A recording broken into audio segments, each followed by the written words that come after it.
پہلے تو یہ کہنا خالی ملٹری اسٹیبلشمنٹ نہیں، آئی تھنک پوری range of military, foreign policy, آپ کی سول ایڈمنسٹریشن، جوڈیشری، آپ کی سب جگہ مذاکرات ضرور ہوئی ہوں گی، لیکن فائدہ کسی کو نہیں ہوا ہے. میں سمجھتا ہوں کہ نقصان سب کو ہوا ہے. نقصان سب سے زیادہ نقصان ہوا ہے کہ پاکستان امریکن ریلیشن شپ جو ابھرتا ہوا ریلیشن شپ تھا، پرٹیکولرلی کیری لوگر بل کے بعد، اور آپ نے دیکھا کہ فلڈ میں انہوں نے کتنا کام کیا، اس سے پہلے 2005 میں ارتھکویک میں کام کیا، وہ مجھے افسوس سے کہنا پڑتا ہے کہ وہ بیک ٹو اسکوائر ون والی بات آ گئی کہ آپ 2 قدم آگے بڑھ کے 3 قدم پیچھے آ گئے. سہگل صاحب، اس ریمنڈ ڈیوس کے واقعے کے بعد، اس ڈیل کے بعد جو CIA کے آپریشنز ہیں پاکستان میں، کیا وہ کسی طرح سے متاثر ہوں گے؟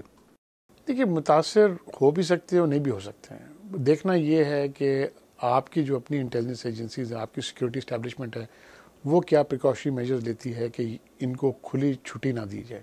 ٹھیک ہے نا. ایٹ دا سیم ٹائم ہر انٹیلیجنس ایجنسیز کی اپنی ایک وہ ہوتی ہے، آبجیکٹیوز ہوتی ہیں. ہماری ISI کی اپنی آبجیکٹیو ہوتی ہے، CIA کی اپنی آبجیکٹیو ہوتی ہے.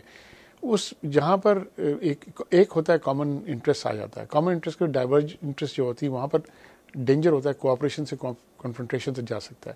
آئی تھنک تھوڑے حد تک ضرور ان کو پرابلمس پڑیں گی، کیونکہ ہماری انٹیلیجنس ایجنسیز آپ کہہ سکتے ہیں کہ they will be more aware, they will be more awakened کہ یہاں پر کیا ہوتا رہا ہے اور کس طرح ہوتا رہا ہے. تو وہ جو ورکنگ تھا، ان کے پاس فریڈم تھا، اسپیس تھا، وہ ان کو تھوڑا محدود ہو جائے گا. اس سے ان کو تھوڑا فرق ضرور پڑے گا.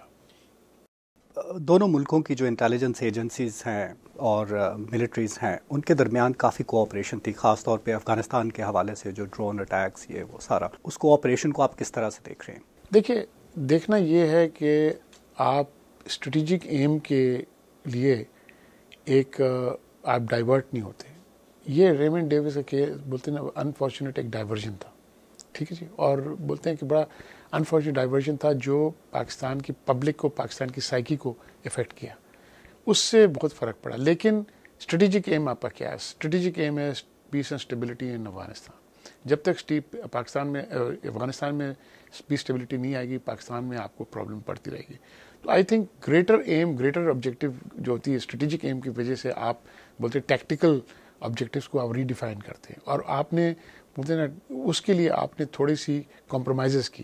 اس کمپرومائز کے اندر آپ کو دیکھنا یہ پڑے گا کہ نیشنل انٹرسٹ تو کمپرومائز نہیں ہوئی.